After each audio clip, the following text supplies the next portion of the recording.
Salam sejahtera. Hari ini kita akan pergi kepada topik 6.3 usaha menangani ancaman komunis bahagian yang kedua.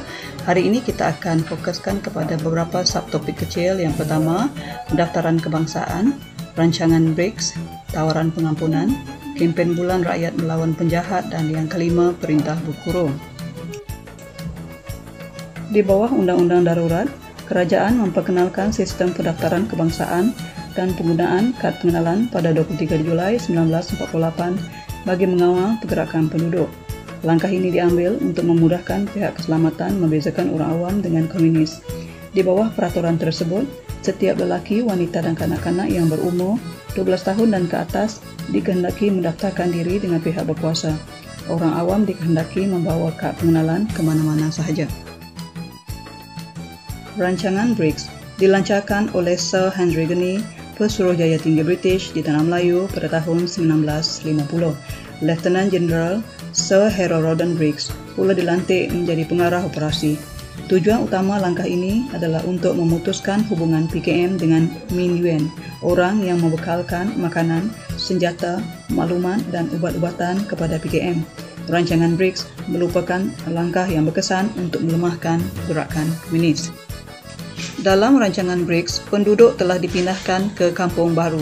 Penduduk setinggan di pinggir hutan dipaksa berpindah dari kampung halaman ke sebuah penempatan baru yang agak asing. Kawasan penempatan semula ini digelar sebagai kampung baru. Kampung baru dilengkapi dengan kemudahan tempat tinggal, bekalan elektrik, air paip, sekolah dan kemudahan kesihatan. Selain itu, penempatan ini juga mempunyai kemudahan pusat komuniti dan rumah ibadat.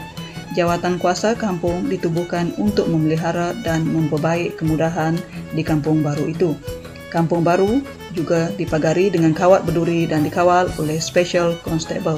Sehingga bulan Mac 1952, lebih daripada 423,000 orang penduduk di pinggir hutan dipindahkan ke 410 buah kampung baru.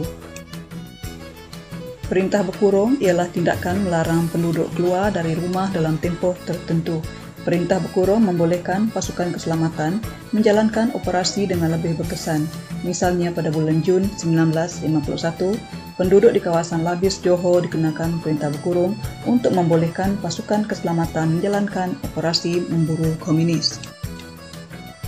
Selain itu, perintah berkurung dikenakan terhadap penduduk yang enggan bekerjasama dengan pihak berkuasa untuk membantas komunis. Contohnya, pada bulan Mac 1952, penduduk Tanjung Malim dikenakan perintah berkurung selama 22 jam untuk mengelakkan mereka berhubung dengan komunis.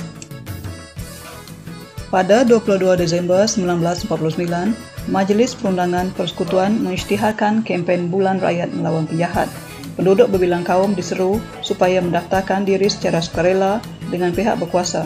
Menjelang bulan Mac 1950, sejumlah sukarelawan telah mencecah ke angka 435,905 orang.